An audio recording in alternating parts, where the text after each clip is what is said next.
नगर बताए मोर पाटरानी बन के रहेंगे। नहीं राजा, मैं ऐसे सोचे नहीं सकता। अरे महामंत्री, हाँ महाराज। ऐसे ना थे कि ये बात माने रही, एला बलपूर्वक ही लेके जाना पड़ी।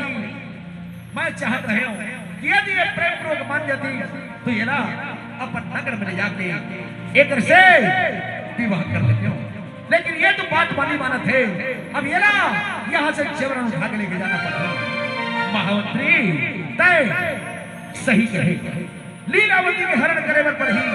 लीलावती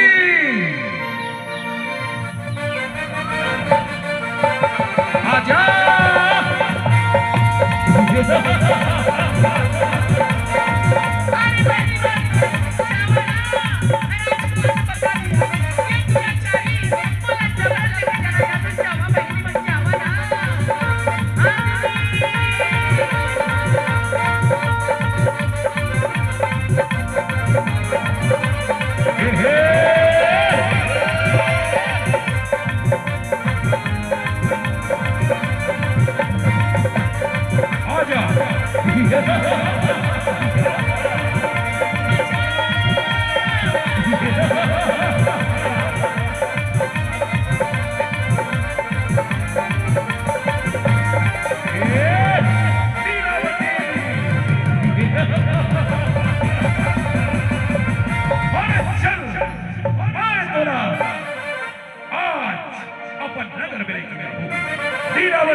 अच्छा, ये तो बात की बात है।